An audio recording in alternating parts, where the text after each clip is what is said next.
Wealth Care Solutions team. And I work with another guy who's a friend of Obi's. Okay, super. Why don't you take care of that? Sure, go ahead. And tonight we're here to talk about funding your future.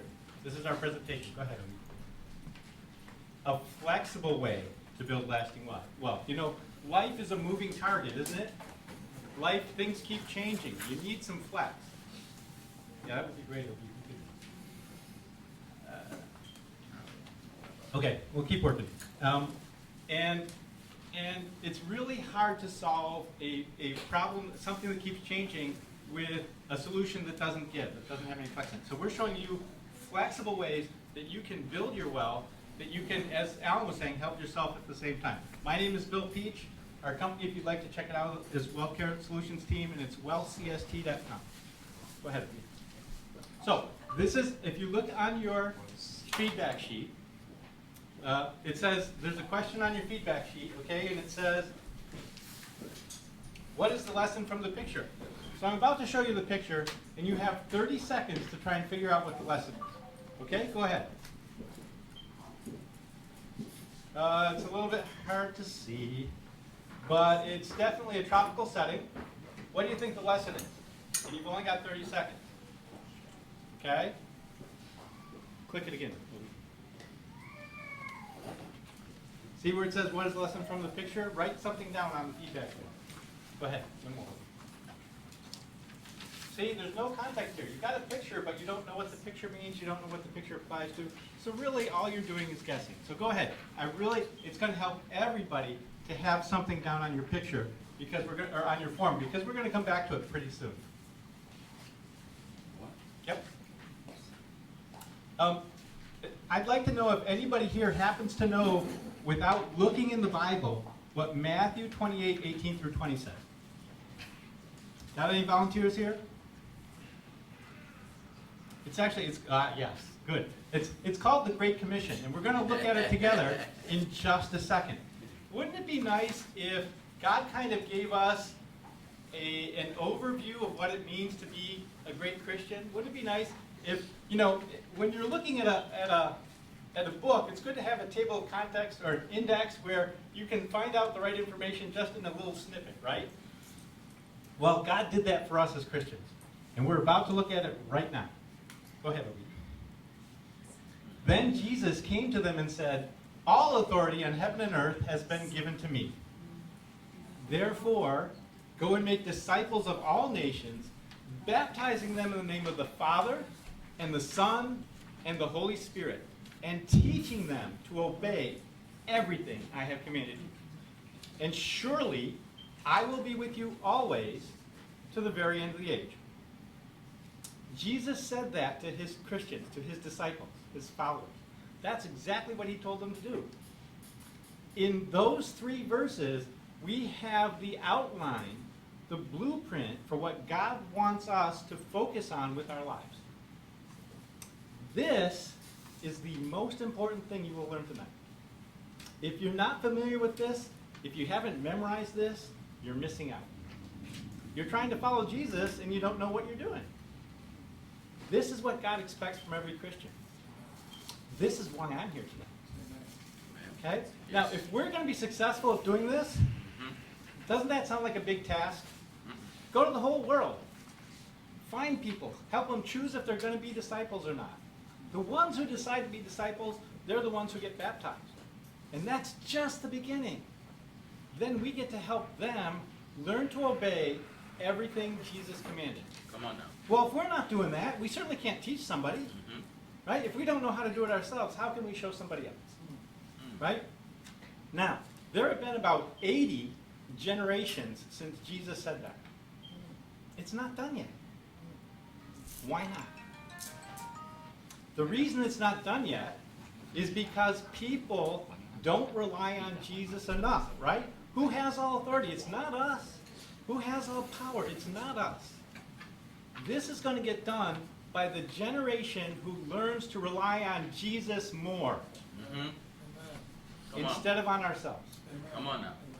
That's why I'm here. I want to help you. I want to encourage you. Yeah, business is important.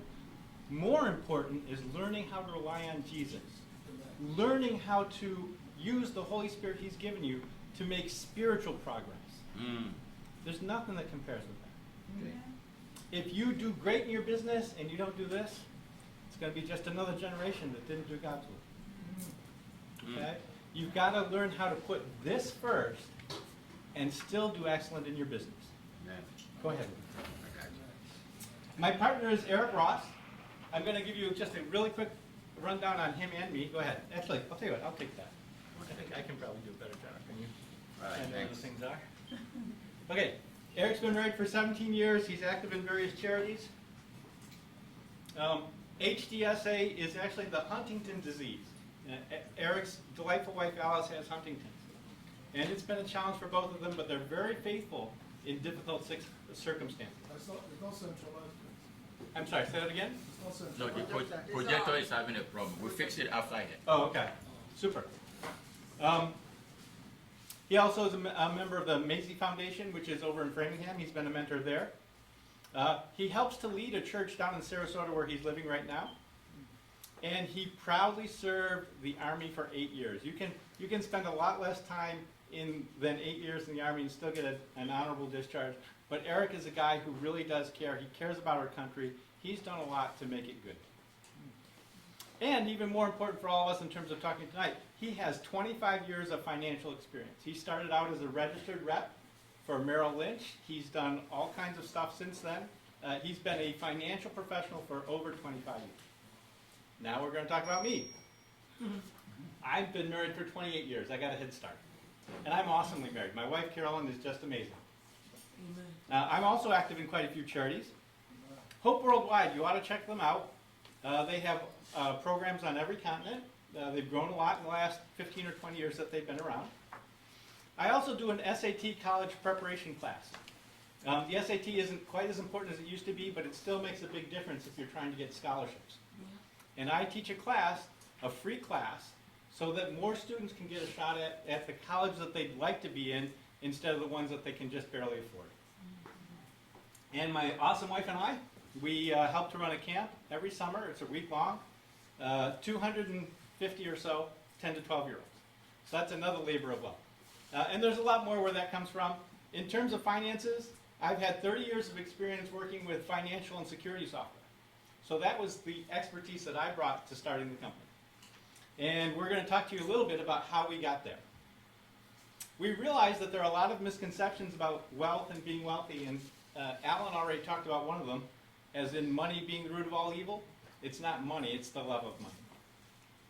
Another thing is we wanted to help people overcome the programming that we all experience from our family and from our environment. Okay, so here's that picture again. The one where you had no clue at all what it was all about. Now we know it has something to do with our family and our environment. Okay, are you with me? Now this is the audience participation piece. Okay, if you think this is a picture of a sunrise, raise your hand. Okay, now put your hands down. If you think this is a picture of a sunset, raise your hand. Okay, did you notice?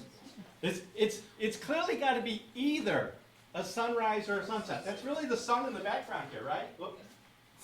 Let's see. That's really the sun in the background.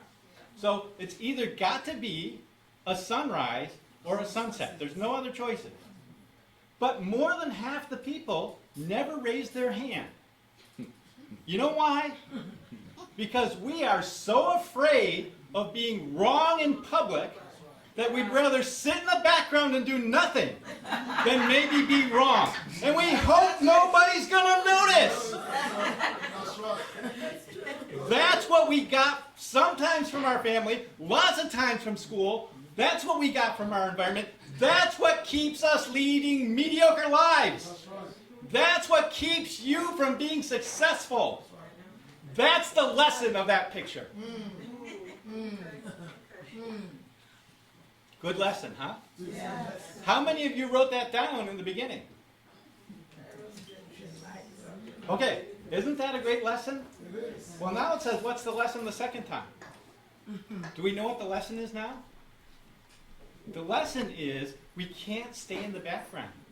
We gotta be doing things. We gotta be taking chances. If we're wrong some of the time, nobody bats 1,000. But if you sit back and you don't do anything, you will be a failure. So don't let the fear of being wrong once in a while keep you from doing things. That's one of the big lessons. Okay? There's another lesson here. Successful people have to make decisions. Successful people have to make decisions with insufficient information. There wasn't enough information in that picture to really tell you what was going on. There's still not enough picture to make it really for sure whether it's a sunrise or a sunset. You have to make decisions sometimes. You have to make good decisions without all the information. That's a skill you can practice. If you're going to be successful in business, you gotta practice that skill.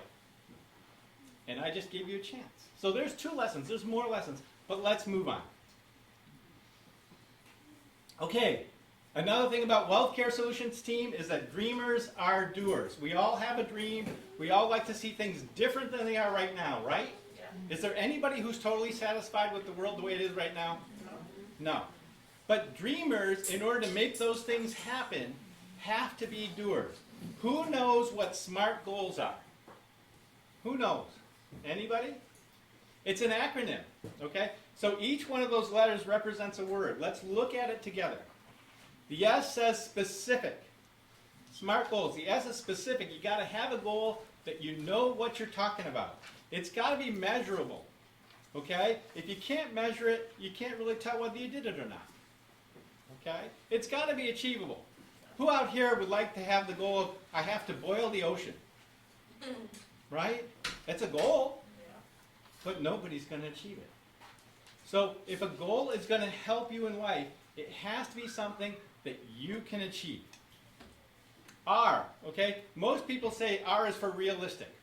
I actually like relevant better, okay? Because relevant means it's got to apply to your life in a meaningful way. I can have a goal to be in the Guinness. How many people know what the Guinness Book of World Records is? Have you heard of that before? Yeah. The Guinness Book of World. My goal could be I want to be in the 2015 edition of the Guinness Book of World Records. That's a specific goal. It's measurable. I can tell whether or not I achieved it. It's achievable for some people, but it's just not relevant. There was a time when getting into the Guinness Book of World Records really meant something. Lately, it's just been dwarfed by the bizarre and the useless. Most of the things that people do to get into that book are a waste of time. And they only got one life. And you've only got one life. So if you're going to be successful, you need to set for yourself goals that are relevant. And record it. If you don't write it down, it's not going to happen. Because you have to write it down and write it down again and look at it to convince yourself that you're really going to do it. The goals that you don't absolutely convince yourself you're going to make happen, don't happen. There's too many other things going on in the world. There's too many other ways for you to waste your time. There's too many things standing against you. So it's not only got to be relevant, it's got to be written down or recorded. And T, time bound. You've got to make a firm commitment to yourself when you're going to have it done. How many people have heard of something called the bucket list? Okay, I'm going to tell you what the bucket is in case you haven't heard. The bucket list is a bunch of things you want to do before you kick the bucket or die. Okay, very interesting list. But there's a problem. Who here knows when they're going to die? I don't. Right? So this nebulous list of things you want to get done before you're going to die, well, I don't have to work on this today, and I don't have to work on this tomorrow, but I'm going to somehow get it all done before I die. That's not a SMART goal. It's a goal, but it doesn't help people. Very few people have these lists, just like you have a list of good intentions at the start of the year, but you don't stick with it. Right? It's the same thing. But if you're going to change, if you're going to become effective in your business, this is one of the most powerful tools you have. Set for yourself these SMART goals. How's that so far? Everybody learned anything so far? Yes. Right?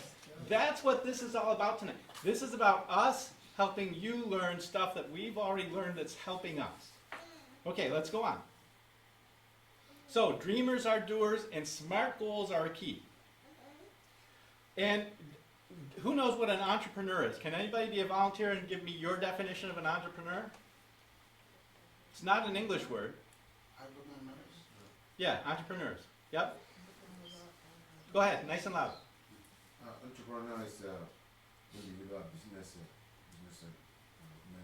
Right. It's somebody who's in business for themselves, but they usually take some people along. They usually help somebody else find a job. They usually provide a job or training or something for other people. So they're entrepreneurs. They make the economy work. They take risks. Okay? Well, the American dream was really built on an entrepreneurial spirit. Okay? And so now, because the government in particular is making it so hard for entrepreneurs, the American dream is broken. Okay? And I don't know if you've heard this before or not, but there are critics all over the place. And you're about to hear from my partner about why critics don't count. Okay, let's see if I can make this happen here. There we go. Oh, I guess we'll try again, huh? Years ago called Wealth Care Solutions Team. There we go. A lot of people criticized me and said that it wouldn't work, or what am I doing, or why would you do that? And in my life, through people like my father, who was an entrepreneur, my great-grandfather, and my grandfather, who were all entrepreneurial, they taught me something, and I was pointed to a quote that I want you to think about this quote next time someone says to you, "What are you doing? You can't do it." Teddy Roosevelt said, "It's not the critic that counts, nor the man that pointed out where the strong man stumbled, or where the doer of deeds could have done better. The credit belongs to the man that's actually in the arena, whose face is marred with dust, sweat, and blood, who strives valiantly, who errs and comes up short again and again, because there is no effort without error or shortcomings, who knows the great enthusiasms, the great devotions, who spends himself in a worthy cause, who at best in the end knows the triumph of high achievement. At worst, if he does fail, fails while daring greatly, so that his place will never be counted amongst those cold and timid souls who neither knew victory nor defeat." This is James Eric Ross saying, anything is possible. Everything is important, and we'll see you at the top. So Eric is my partner. He's a really great guy. I actually hope you get to know him because he's definitely going to bless your life if you do. Okay? So it's not the critic that counts. It's not. Okay? There are people who are going to be critics of you, but they're not going to really offer any way to help you. They're just going to try to tear you down. Okay? They're not as important as you are. You're the one who's doing positive things to make a difference, even if you make mistakes some of the times. Right? Right? He talked about those cold, timid souls who knew neither victory nor defeat. That's where we're all tempted to be. That's well, it's got to be one or the other, but I'm just going to sit here and hope nobody notices. I'm not going to take a stand one way or the other. I know it's got to be sunrise or sunset. What else could it be? But I don't want to say it's sunrise because I might be wrong. And I don't want to say sunset because I might be wrong. So I'll just play it safe. That's the recipe for failure. Okay? You've got to be willing to take smart risks. Not stupid risks, but smart risks. Okay? Let's move on. How are we doing? Is this good? Good. Great. Okay. Now, also, one of the other things that we've realized in Wealth Care Solutions Team is you need to change the way you look at it. From adversity comes opportunity. Okay? So, we're going to call this Super Squirrel. Okay? Let's watch Super Squirrel in action. Whoops. Ha. Wait. No. Yeah. Okay. Yeah, we do need sound actually. Ready? See how well we do. Okay, watch Super Squirrel. This is the theme for Mission Impossible.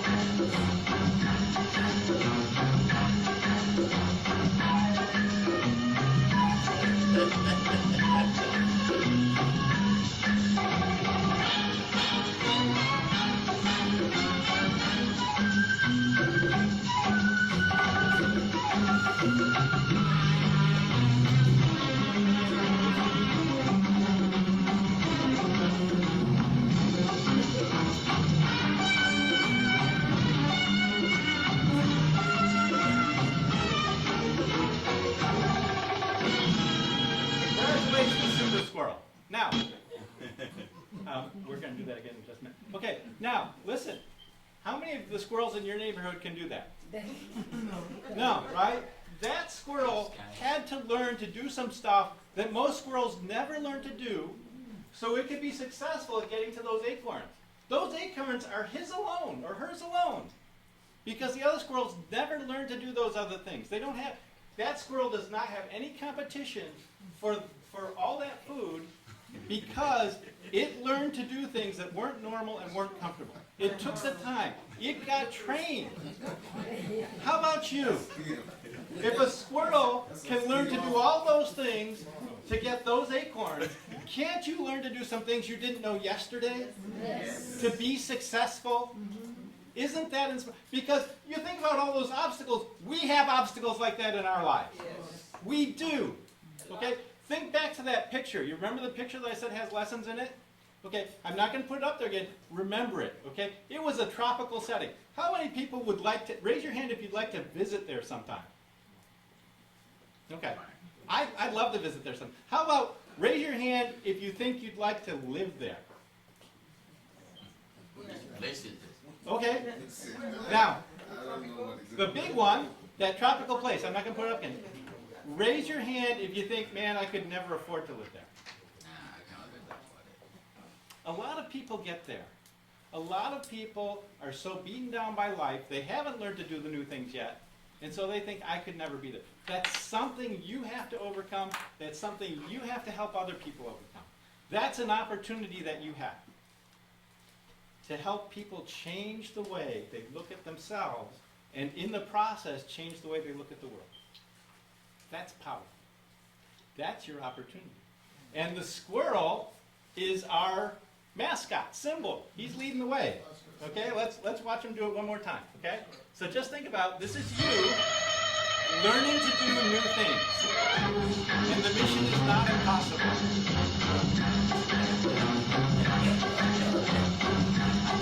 Come on.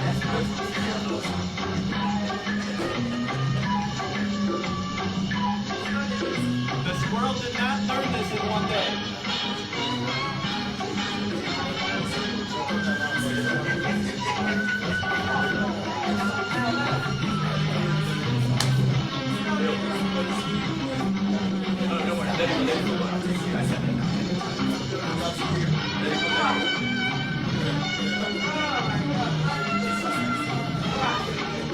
Look at that. You got it.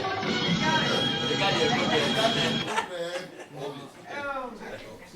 Okay, super. Okay, so I'm going to actually skip by this one, but this is another example of adversity, okay? Guy gets stopped, he has a great story for it, but we're short on time, so we'll save that for another time, okay? I don't know if any of you have read the book Rich Dad, Poor Dad, but a good question to ask yourself is, how many billionaires do you know? How many billionaires do there happen to be in our part of the world? So what we're going to do, here's a quick little chart. We happen to be in North America right now. I don't expect any of you to be billionaires. There's only 437 of them or thereabouts in North America. I don't think they're living very godly lives. But the goal for all of us is to become financially independent so we can take care of ourselves and help other people too. God expects that of his people. He expects us, he doesn't expect us to become off the charts wealthy, but he does expect us to become financially independent and to help other people once we are. Okay? We need a balanced life. Why don't diets work? Well, that's because a diet is a short-term solution to a lifestyle problem, right? As long as you're on the diet, you might make progress. But the thing is, you go right back to your old way of doing things. Okay, and we're going to look real quickly at 4 killers of the American dream. I know there are more. Single-parent homes. It's hard enough to be a parent. It's hard enough to be a kid. It's in a 2-parent home. But in a 1-parent home, you're trying to be the dad and the mom and hold down a job and do all this other stuff. It's so hard. It just makes things so much harder. It's not that it's so much easier to be successful when you've got both parents there. Traditional thought patterns, well, you know, the things that used to work 50 years ago don't work today. Lack of critical thinking. People can throw anything stupid up there and other people will join in. Haven't you seen that? That's a killer of the American dream. And perspective, or really a lack of perspective. They don't have faith in themselves. They don't have faith in the country. There's no cohesion. Everybody's fighting against everybody else. We want to help fix that, don't you? The solution. How many people think money is the solution? See, that's just one of those rigged questions. It doesn't matter how you answer it, you're not going to come up with the right answer. I actually think that money is part of the solution. So if you think money is the solution or money is part of the solution, you're at least part right? But let's take a quick look at the solution. Education. Is knowledge power? We heard that earlier today. Is knowledge power? Yes. No. No. And the Bible even says it's not. Applied knowledge. If you have the knowledge and you don't do anything with it, it's just the same as if you didn't know it. It's exactly the same. See? Ha! Just taught you all something new. Right? Applied Knowledge is power once you apply it. Knowledge is power once you apply it, but not before. Let's just look at a couple of Bible verses that say the same thing. Hebrews 4, verses 1 through 2. This is one of my favorite verses in the Bible. Therefore, since the promise of entering God's rest still stands, let us be careful that none of you be found to fall short of it. Why? Because we have had the gospel preached to us, just as they did. But the message that they heard was of no value to them. Why? Because those who heard it did not combine it with faith. It's not, we're all hearing the same message tonight. Yes. Some of us are going to do something with what we hear, and we're going to be changed in the process. Everybody else, it's just the same as if you never came. If you don't put this into practice, if you don't combine it with your own personal faith, you wasted your time, you wasted my time, you wasted Alan's time, the other speakers. It was a waste. You could have been home watching TV for all the good it was going to do. But that's up to you. We cannot force you to learn. We cannot force you to change. But if you want to change, we'll help you. That's all God's people can do for anybody. Come on now, come on now, come on now. Right? You have to put your faith into action or nothing changes. That's a lesson. Right? Okay, well, let's just see. Is that the only place in the Bible where it says something like that? What does James 1, 22 to 25 say? Do not merely listen to the word and so deceive yourselves. Do what it says. Obey it. What God is teaching us here is you have to avoid the trap of good intentions. You have to avoid the trap of good intentions. We intend to do so many good things, and it never happens because we settle for the good intentions. Look at the last part of that verse, okay? Verse 25, the man who looks intently, not just casually, but intently into the perfect law that gives freedom. That's God's word. And continues to do this, not forgetting what he has learned, but doing it. Doing it. He will be blessed in what he intends. No, it doesn't say that. He will be blessed in what he thinks about. He will be blessed in what he knows. No, he will be blessed in what he does. If you never get beyond your good intentions, you never get the blessing. Okay. That's God's word. Okay, so we now know that it's not just knowledge, it's applied knowledge, and we now know that God's word tells us and warns us exactly the same thing. That looks like a money rope.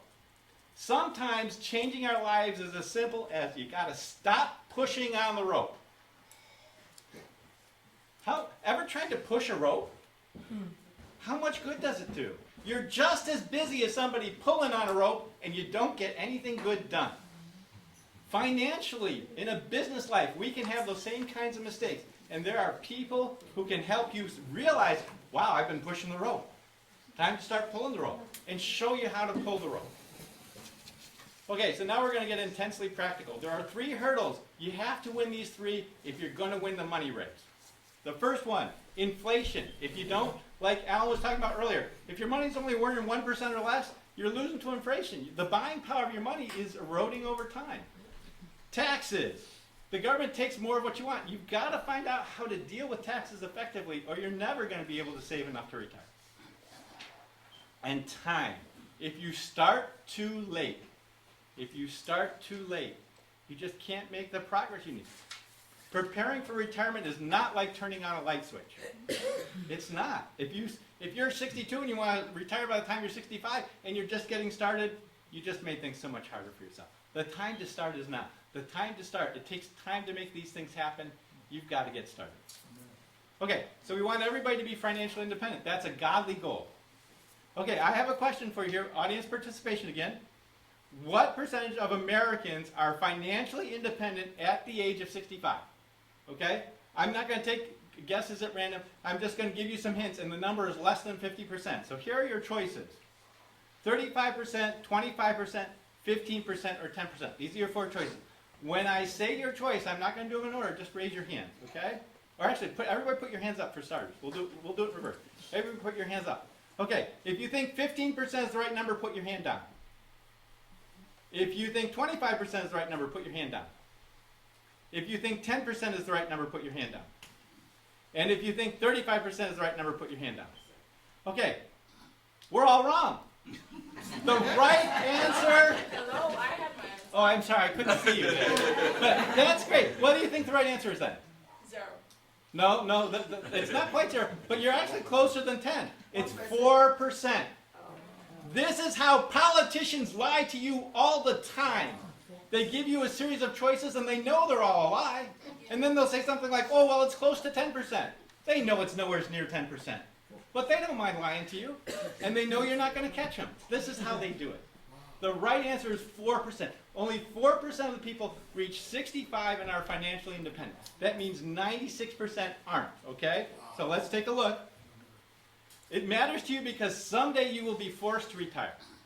You will be forced. They won't let you keep your job. They'll want to give your job to somebody else. You will be forced to retire. And the question is, are you going to retire on your terms or the world's terms? And it's the choice that you make now that's you need to make some changes now if you're going to be able to retire on your terms instead of the world's terms. Okay, really quick. We're going to take a look at the 96% who don't make it. Okay? I call this the bus to poverty or the bus to financial oblivion. Maybe you're not in poverty, but you're close to it.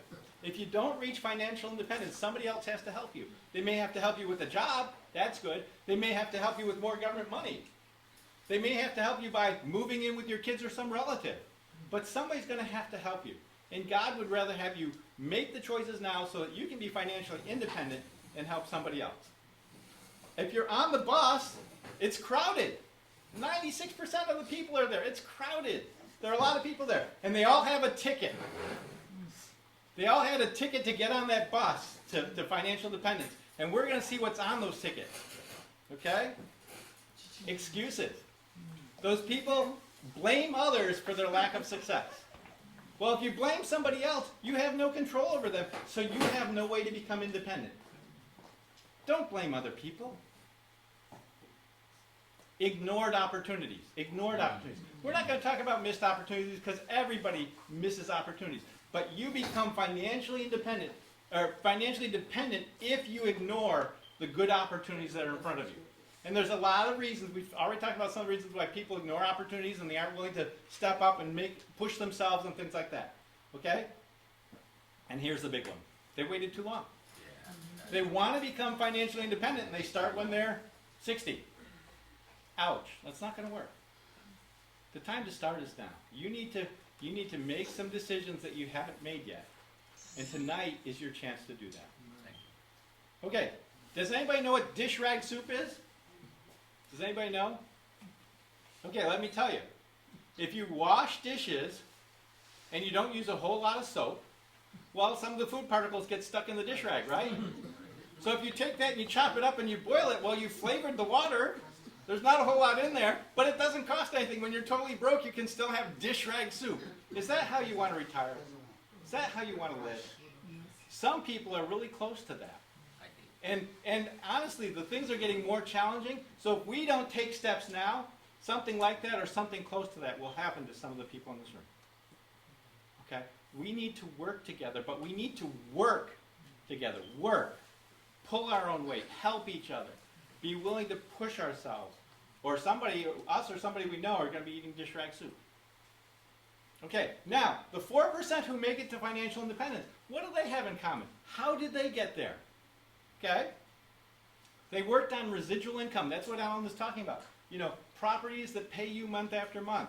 There are other ways to get residual income too, but it's money that's coming into you. If you don't make your money start working for you, you're always going to be working for money. Professional advice. If you're looking for financial advice, don't talk to Joe the plumber unless he's well off financially. Okay? Don't talk to a relative who has a hard time finding and holding a job. Talk to people who've built their lives around being successful at helping other people with finances. Professional advice. And yeah, you have to pay them, but it's worth it. Why is it worth it? Well, it avoids expensive mistakes. Okay? It really does. You only got one life. You've only got one chance to be getting your money together so that you can retire. You want to avoid those expensive mistakes because you don't have the time to make it up. You get to leverage their skills and their training. It took them a while to learn all that stuff. You don't have the time to go and learn all that stuff day by day, year by year yourself. Pay them a little money and let them tell you what they've learned. We do the same thing with our jobs, right? I don't want to be a car mechanic. I pay the car mechanic to take care of my car because he does a better job than I can do. It's the same thing with the other finances. Okay, and the best products require a professional license. The best products financially require a professional license. The best products in real estate require a license. It's just the way it works. You want to deal with the professionals. If you're not dealing with a professional, a licensed professional, you're not looking at the best stuff.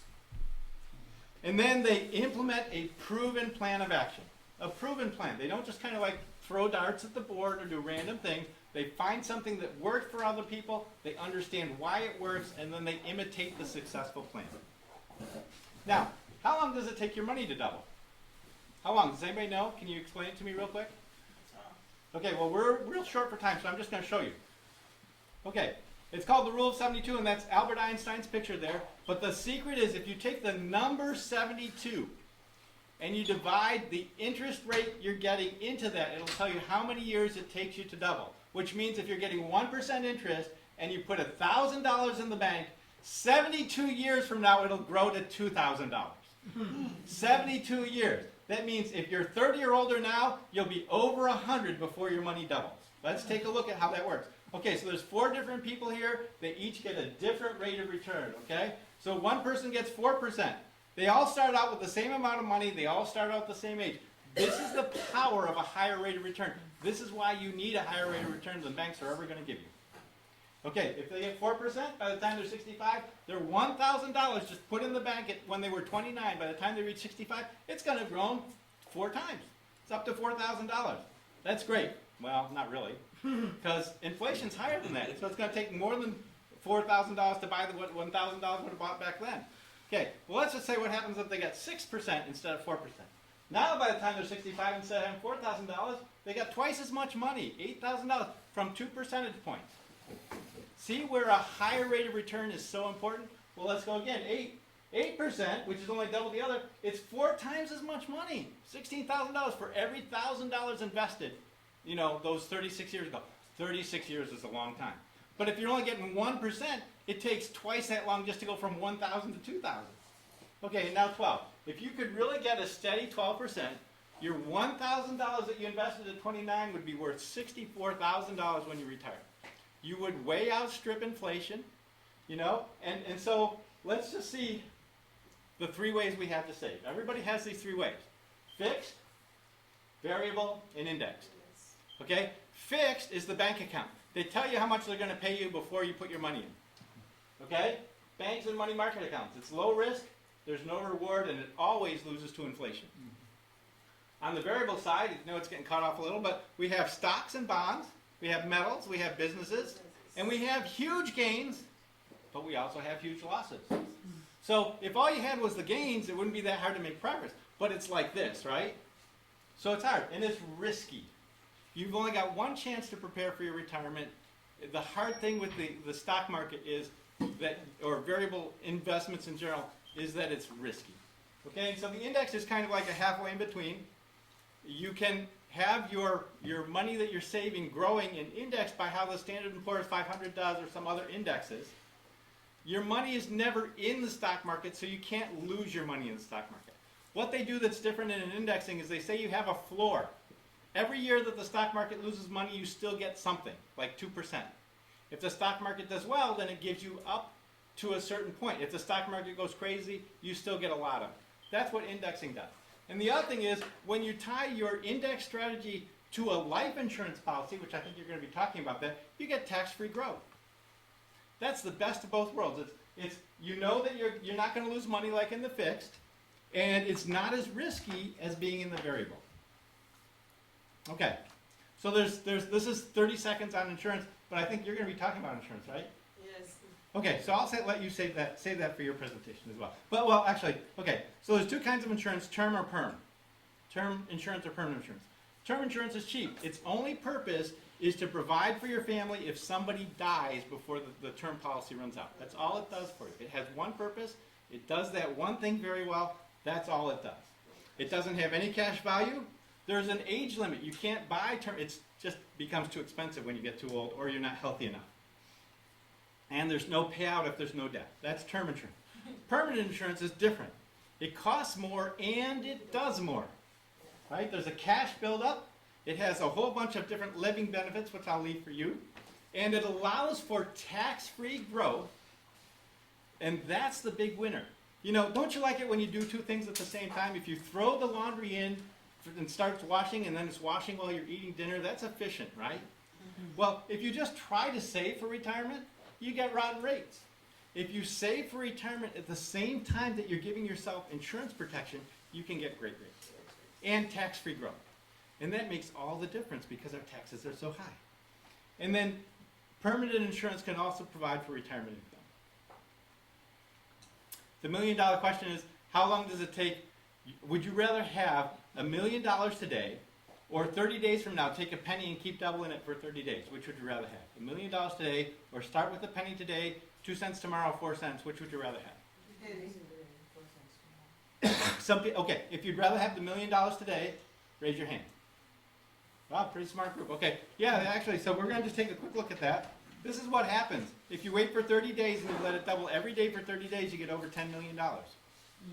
And here's what that looks like when you actually see the numbers. The numbers are kind of cut off, so we're just going to move on. There are 3 ways we get taxed. We can get taxed now. We can get tax deferred. That's what the savings plans for retirement are typically about. And you can get tax advantage. Okay? Tax now is like the banks and the CDs. Okay? You get taxed when you put the money in, and anything it earns you get taxed too. You get double taxed. Okay? The deferred stuff, 401ks, you get to put in pre-tax dollars, but everything that you take out gets taxed as it comes out. And the problem with that is, once the money's in there, it's in there. If you need it early, you pay penalties and you pay fees. And the other problem is, you don't know what the tax rates are going to be 5 years from now. They could be a lot higher than they are. You could have saved a little bit in taxes now and be paying a whole lot of taxes later. And so, in the middle, you only pay taxes when you put the money in the growth that's tax-free. Okay? And that's a much more balanced approach. And that really is that's a much more flexible way to build wealth. Okay, let's just say you got the seeds for a money tree. And you're about to plant and build, you're going to have your own set of money trees, okay? And you're a farmer. Well, somebody comes up just about the time you're going to plant the trees and they say, hey, you got to pay taxes. Do you want to pay me taxes on the seeds? Or do you want to pay me taxes on the harvest? Who would rather pay taxes on the seed? Who would rather pay taxes on what the tree grows? Okay, see, once again, a whole bunch of people, I gave you 2 choices, right? Most people would rather play it safe. You gotta get over that.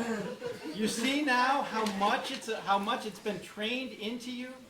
Okay, it's much better to pay taxes on the seed because you know what you're paying. And most trees, they produce a whole lot more than the couple of seeds you stuck in the ground, right? That's true. Okay, so once you're not going to get a harvest if you don't plant the seed. Okay? Doesn't that look like a nice, healthy money tree? Yeah. Don't you wish you had one of those? Okay. Well, fruit needs time, right? Your retirement plan, your financial independence, it takes time. Here's the question for you. What does your tree look like right now? Right? It's your life. You got to come up with your plan. We can help you do that, right? There are people here who can help you do that. But you got to make it work. You got to stick with it. You've got to make the choices. And besides, here, most of the people who try to help you in this field, they don't care about your life. So they give you somebody else's plan. They have some cookie cutter plans and they say, well, you're in this range, so this one will work for you. Imagine you went out to a restaurant and you sat down and you ordered and you got the food from the table next to you. And you had to pay the bill from another table. That just doesn't make sense. You want to be able to sit down with people, talk about your life, have them know enough to be able to design a plan that works just for you, and then help you implement that plan. And that's what we do. Now you're at the point of decision. Well, is there anybody here who hasn't learned anything yet tonight? You haven't learned anything? No, I've learned so much. Oh, okay, the other way around. Okay, I'm glad you learned a lot. But everybody here has learned something. What are you going to do with it? That's the decision right now. You've all learned something tonight. I've learned something tonight. From Alan's presentation, I've got 2 more to hear. Okay? What are we going to do with what we're learning? Okay? In John 5, 1 through 9, Jesus is talking to a guy who's lying by a pool and he can't get in to get healed. What's his question? Who knows what his question was? Anybody? I know several of you do. Come on, I need a volunteer. What did Jesus ask the guy? The guy who was lying by the pool. Okay, there's this guy who's paralyzed and he's by the pool, and his question is, all right, I'll cut to it. Do you want to get well? That's what Jesus asked him. He said, you've been here for a long time. Do you want to get well? Right? That's what we're asking you tonight. Do you want to get well? Right? Jesus asked that guy, you're in a much better position than that guy is, because you don't need a miracle. That guy needed a miracle. Only Jesus could have helped that guy. You've got Jesus in your life, but you don't need a miracle to turn your finances around, to become financially independent. You need discipline. You need to make some choices and some changes. But you've got to, that guy wasn't successful because he didn't have somebody to help him.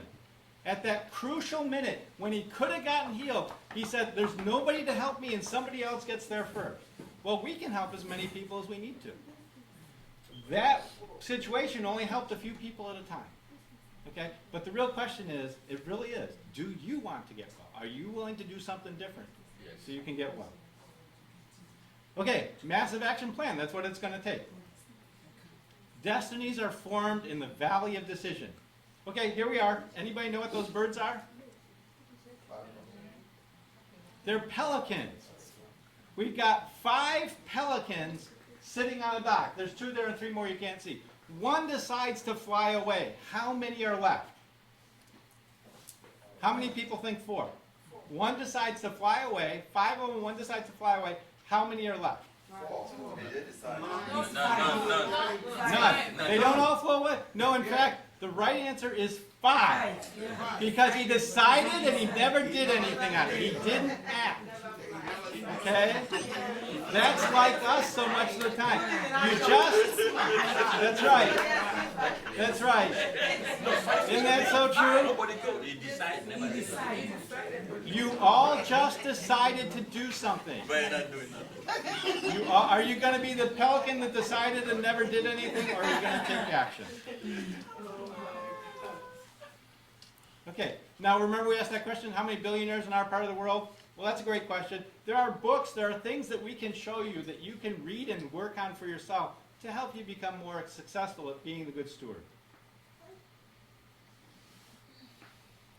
And the real key is to find someone that has what you want and let them show you how they did it. Let them help you so that you can have it too. And this is us. WealthCare Solutions team, we are changing the way Americans retire today. We give you safety and security with your money, and we help you to become successful. That's it. Thank you.